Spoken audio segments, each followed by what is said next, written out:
Minecraft. Awesome! What's awesome? Doing different science experiments with enderpearls and exploration and tactics with Brian. Some other awesome things include the final explanation for the creeper face in the ground, as well as doing some enchanting, experimenting with bed spawns. Yes, there's a bit in this episode, so let's go ahead and get started. Welcome back to Exploration and Tactics with Brian and this farmer who has just been standing here looking at me without moving for an awful long time. I'm a little bit worried. And we have a number of things that I would like to do today. And one of them, there goes the farmer. One of them is, with all the caving and talking I did in the previous episode, we ended up with a lot of good loot, but we also ended up with a lot of experience, especially after I smelted iron and gold. And so it is time for another enchant. I have a diamond pickaxe ready. Let's see what we're going to get with 30 levels today. Efficiency 4. All right. Well, every once in a while, you don't get a big win with these things. I've got a lot of good pick. I do have another efficiency 4 pick. All right. So there we go. We used up those levels, and it is just turning nighttime. Yeah, let's see. Yeah, we have some unfinished business back over at the snowy area, so I'm going to sleep the night away and meet you guys over there, and see you in a moment. Here we are once again, back in the taiga, where we had the creeper face, and yes, a number of you guessed correctly. I'm not sure if we can actually see it from here or not. Maybe at full screen you can. But yes, a number of people made the correct guess. There were a number of incorrect guesses in terms of things like texture pack or invisible blocks that I hacked in, which were not bad guesses because I hacked in silverfish blocks before for another one of these kind of crazy things. But if we look carefully, aha, you can see the string on the ground. And indeed, a few episodes ago, I had first accidentally placed some string on the ground and was like, oh yes, tripwire is something that I need to experiment with here. And so basically I just put the string on the ground, and then as a result, since there's an object already there, the snow can't fall on the grass because there's already something sitting on the grass. But when you're far enough away, you can't really see it.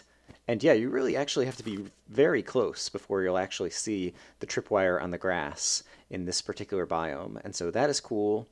And that is the magic of how we did the creeper face. And I believe, based on the comments, the first person who commented on the video with the correct guess, I think, was Loup du Quebec, as well as many other people ended up guessing that it was tripwire string on the ground. And yeah, Loup du Quebec, apologies if I've butchered the pronunciation. It seems like it's something French. And yes, that's not necessarily my strong point in terms of speaking on camera. But there you go. And yes, as I thought, many of you ended up guessing correctly. I also talked to some people offline who are friends of mine who also guessed it without actually commenting on the video. So good job, people. But yes, that can be a fun thing to do.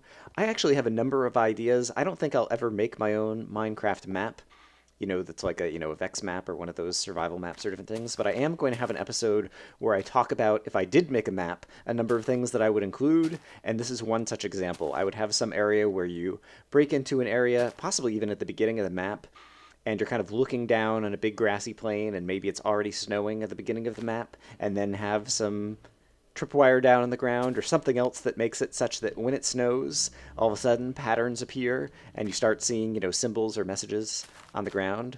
But yeah, I actually have a number of such ideas, and so I'm going to devote some future episodes just talking about kind of map ideas that I haven't seen in different people's custom maps. The sun is going to be going down soon, and that's going to give me an opportunity to do a couple of other experiments that I've been meaning to do. So you may have noticed over here in the background, unfortunately they haven't fully grown yet, I planted some jungle, there's some jungle wood and then cocoa beans, which are just starting to mature. But cocoa beans, when they get to their third stage of growing, this one's still in the first stage and this one's in the second one.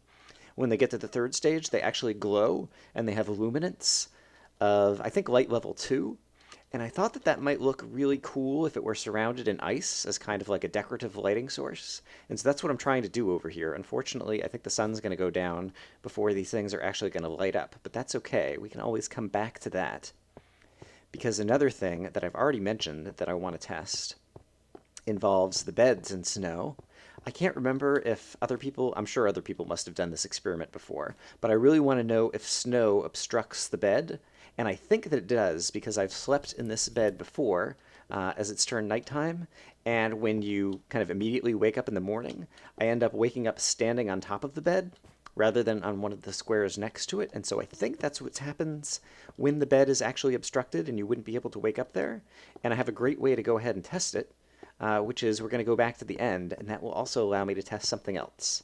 And so yes, these are not grown up enough that we can test the light level, and so we'll come back to that. But let me go ahead and sleep in this bed. And first of all, I'm not going to move, and we'll just see where we wake up. And so when we wake up, I'm actually standing on the bed, which I think only happens if all of the squares around it are obstructed, because I think like this one, this one, this one, this one, this one, and this one are the possible places you can spawn. I'm not sure. I think Etho has done some experiments with this and probably other people. In any case, now I am going to go to the end and hop back through the end portal, because when you go back through the end portal, it brings you back to your spawn point.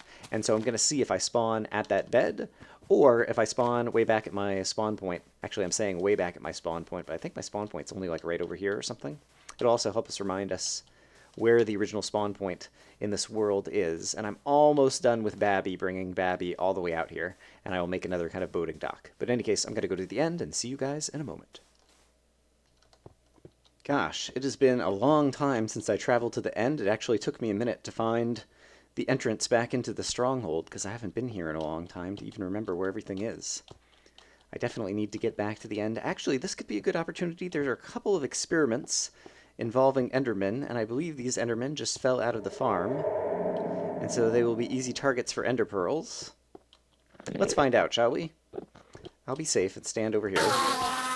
But yes. Alright, you guys are happy to come give me free enderpearls, right? Free enderpearls. I want the enderpearls. Pearls, pearls, pearls. Oh my gosh, they're hitting me. There's a pearl. And you apparently did not fall out of the trap. Yeah, I haven't done any more work on the trap, so there's still only like 40 spawning spaces there. So not a ton. But nevertheless, this guy just fell out. He might give me a pearl. Yes, so one of the experiments someone asked me to do, and this was a long time ago, I don't remember who asked about this, but the ender crystals that are in the end, someone asked, what happens if you throw a pearl into the ender crystal? Because basically anytime you shoot an ender crystal with an arrow or throw an egg at it or any stuff like that, it explodes. And people asked what happens... this is a dangerous experiment. If you throw an ender pearl into the ender crystal, basically, does it explode before you teleport there or after you teleport there? And I did leave some of these ender crystals intact, specifically with this experiment in mind. But I think it would be smart of me, since I think there's a fair chance that I'll like explode and die, or explode and die and my stuff will fall in a fire, that I should probably put away some inventory in a chest. And so I'm going to unpack my inventory, but then we're going to try to throw an ender pearl directly into one of these ender crystals and see what happens. So I'll be right back. Alright, I have unpacked most of my stuff. If I lose my iron armor, that's okay. I want to have a pick and blocks in case I live through this that I can get back down. I've just pillared right up here. This is actually one of the few times I've actually stopped to take a good look at the kind of like animation of the ender crystal kind of up close. And it's actually pretty cool looking with like the 3 concentric cubes all spinning around inside the fire. Yeah, it looks pretty cool. And then there's this crazy block that it sits atop. But in any case, I'm going to throw an ender pearl into this thing, and we're going to see if it explodes, and if I take the damage from the explosion, or the explosion happens first, or if the ender pearl just goes right through, or what's going to happen. So, place your bets. Oh! Neat. I did take damage from the explosion, but not all that much, and it did kind of land me just right in front of it, and it did explode. And so, yes, there you go. That's what happens when you are foolish enough to throw an ender pearl into an ender crystal. And so I'm going to climb back down, and we are going to exit the end. And then that will be an opportunity to test out the bed spawn experiment that I have going on. So I will meet you guys back over at the end portal. Oh, and actually, so when you're digging straight down, it tends to be glitchy, and you kind of like fall through the block, and then the block reappears, and then you re-fall through the block. I saw someone, I think it was Adiner, who said basically if you shift all the way over to the edge of the block and then start digging down, you don't run into that problem, because when you fall into a glitchy block, since you're off the edge, you don't actually kind of like fall into that glitchy block, and so you don't have the problem, and so you can kind of dig straight down without experiencing any of the glitchiness. And so that was a cute little trick that I was not aware of before, and so if you were trying to like dig down a little hard pillar or something, that's a good way to go. All right, I'll meet you guys back over at the end portal. Okay, so we most recently slept in the bed that was surrounded by snow. Let's see, after we go past this little screen, where we end up. Your home bed was missing or obstructed, indeed. All right, and so it is the case that snow obstructs the bed. And now we can find out. I should have just, yeah, like put like a torch right here where my spawn point is. Oh no, there's a pillar. I guess I'm not sure exactly where the spawn point was, but I'll put a torch there. How do we like that? But yes, I spawned right around here and immediately saw the desert temple. And yeah, people pointed out this is one of the few places where you saw someone get diamonds before they got coal in a new world spawn, because I immediately went into the desert temple and got diamonds. All right.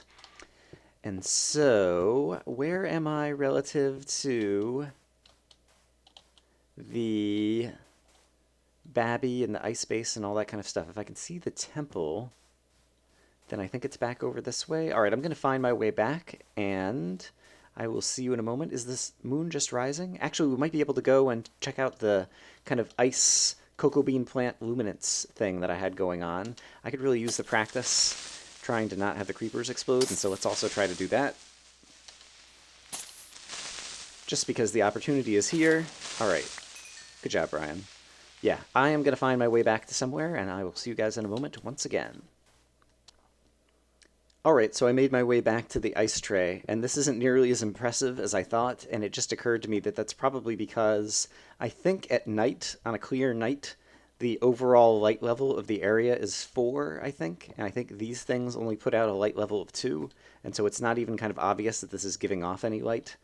And this one still hasn't grown yet. And so maybe what I ought to do is enclose these things, because I think in a dark interior this might actually look cool. And so I'm going to experiment with building around that for a moment. All right, I have built a little enclosure around these guys just to demonstrate the light that they give off. And so if we close that up, this guy's giving off a tiny bit of light, and I think this guy might be too. And in any case, if I put this guy now behind some ice, I think, yeah, the ice actually blocks out some of the light, and so that might be kind of completely darkening this. I'm not sure. And yeah, so this isn't going to work as well as I thought. I thought maybe it was going to kind of show off more and kind of look cool from a distance if it were kind of dark out, and that was only light that you could see. Ooh, that was freaky.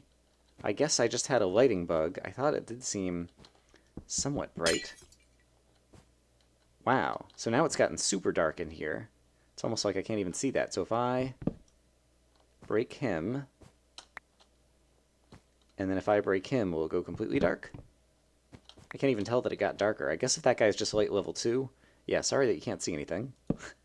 I guess if that guy is just light level 2, this is going to unfreeze the ice if I'm not careful. Yeah, alright. I thought that might be kind of interesting looking in terms of a lighting effect, but I think that's not actually the case. I think they don't give off enough light for it to be appreciable in order to use it in some kind of decorative aesthetic build. Alright, but that was something that I've been meaning to try for a long time. Ooh, spooky cave noise. Where's that coming from? Thought I've kind of explored all the caves kind of right around and underneath the ice tray. So that's a little bit curious. Let's see what else I have on my list for today. I will be right back.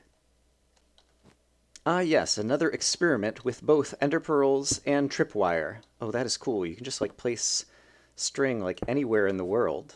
And so what I'm going to do is just put this nice little line of string connecting these two trees that you can barely see over here. Lovely. I don't know, yeah, it doesn't need to actually be connected to anything. But the question is now, when I walk right up to it, I can kind of like see that it has a hitbox here.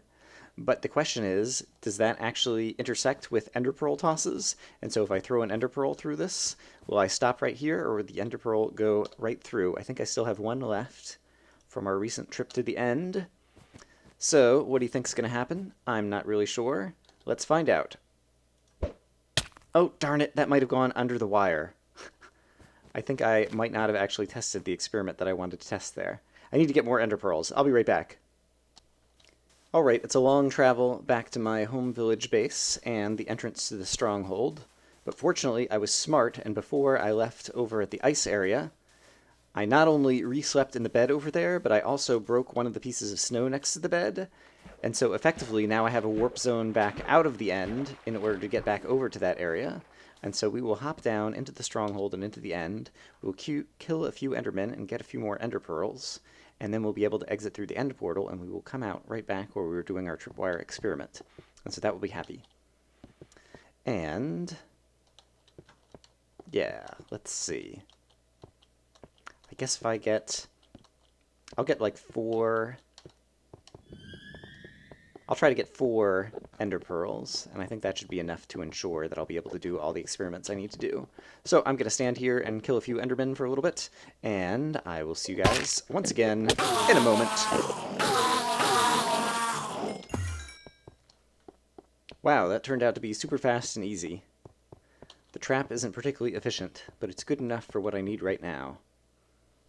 And once again, we will exit the cutscene. Sure enough, I spawn on the place where I broke the snow.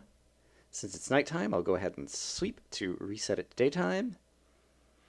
And we get a chance to practice killing creepers again. Hello, creeper. I'm going to sprint and knock you back. And this time I'm going to try to double tap and knock you back. And this time I will finish you off. Haha. All right. Good, good, good. I really need the practice.